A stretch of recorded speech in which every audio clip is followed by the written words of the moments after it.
In all the years I knew him, Franklin Roosevelt's eldest son remembered, there was only one time when my father worried about his ability.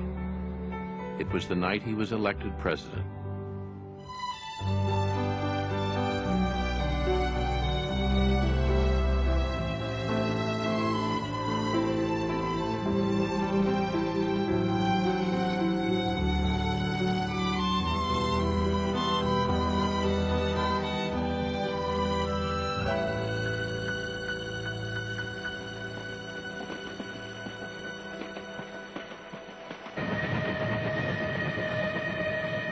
On March 2, 1933, as a Baltimore and Ohio train sped from Hyde Park, New York toward Washington, Franklin Delano Roosevelt sat all alone in the last car.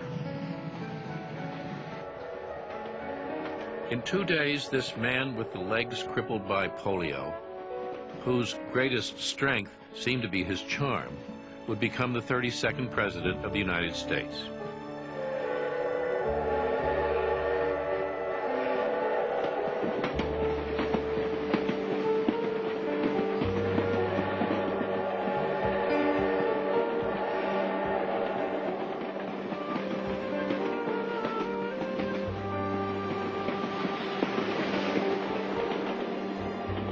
Over 70 years before, Abraham Lincoln had traveled by train to his inauguration to lead a country about to be torn apart.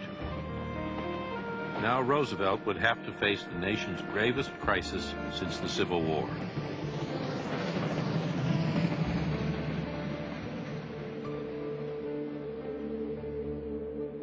$14 million Americans were out of work.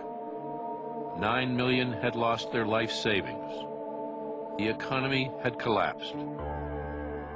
People were down and out in their feelings, not only in their stomachs and in their pockets. It was a tremendously depressing period of time.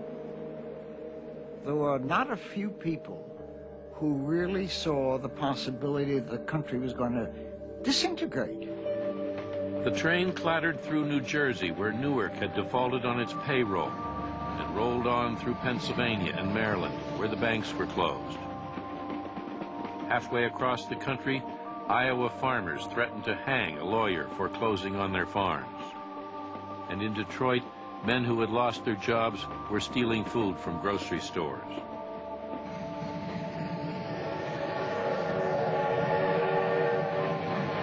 As the President-elect's train pulled into Washington's Union Station, no one knew what to expect from this man who had promised a new deal for Americans. The country was in a hell of a mess, and everybody was looking to this new man to do something about it. They didn't know what. His promises had been all over the lot, but action, action, action was what they were looking for. If the New Deal is a success, a friend told Roosevelt, you will be remembered as the greatest American president. If I fail, Roosevelt replied, I will be remembered as the last one.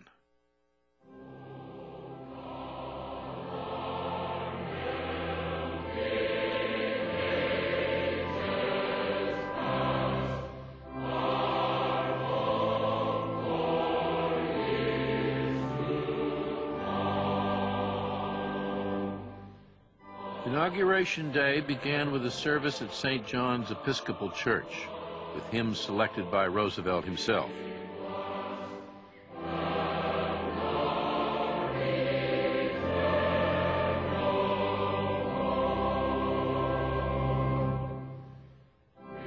His Secretary of Labor, Frances Perkins, described the scene.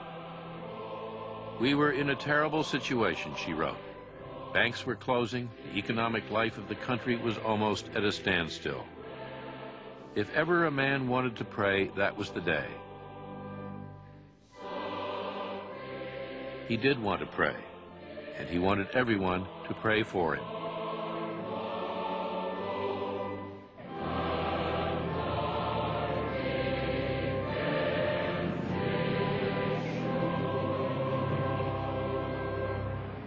The weather was cold and bleak. General Douglas MacArthur had prepared his troops for a possible riot. On his last morning in office, President Herbert Hoover said, "We are at the end of our string. There's nothing more we can do."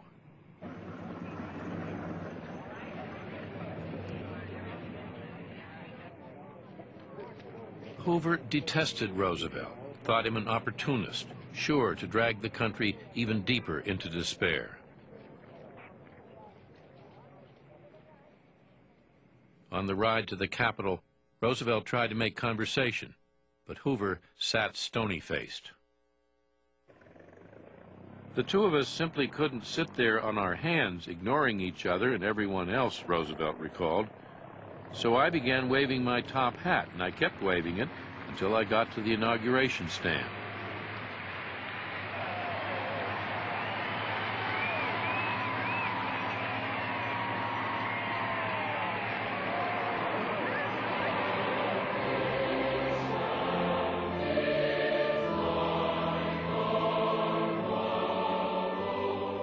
It was very, very solemn, Eleanor Roosevelt told reporters later, and a little terrifying.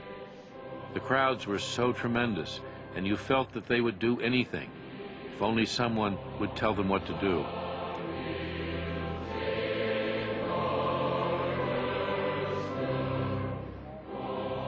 As he made his way to the podium, Roosevelt appeared to be walking. But it had taken years of practice to perfect that illusion. In fact, he was pressing down on his son's arm with an iron grip, propelling himself forward with the help of a cane and his powerful upper body.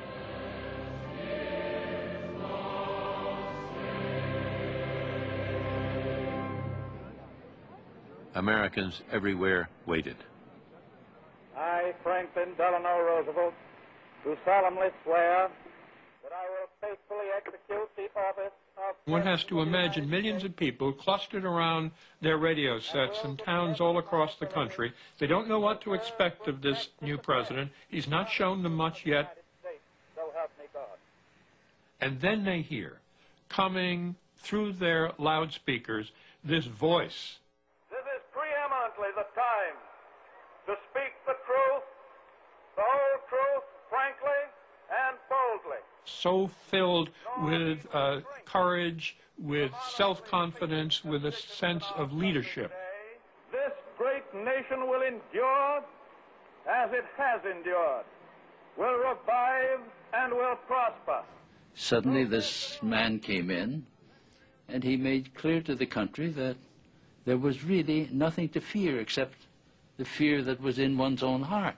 Let me assert my firm belief that the only thing we have to fear is fear itself. Nameless, unreasoning, unjustified terror. The country was so excited that one had a live leader, finally, at long last, in the White House, that he could have suggested we all get ready to walk to the moon, and we would have followed him. It was just an unbelievable change in mood.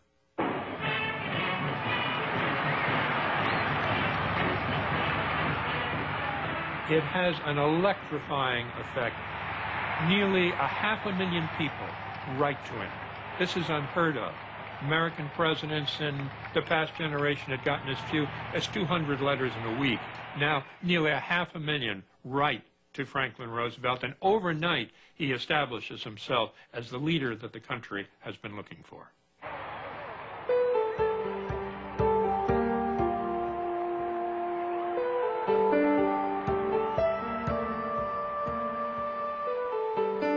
Dear Mr. Roosevelt, I am writing to you for help.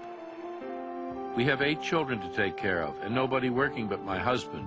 And he's getting such little pay for his work, and we have a sick child. Please, Mr. Roosevelt, don't let them take our home away from us. Please, sir. Dear Mr. Roosevelt, I have never as yet begged, but I would appreciate some kind of help. I have always put up a good fight and have worked many a day until I was almost unable to stand up, but all to no avail.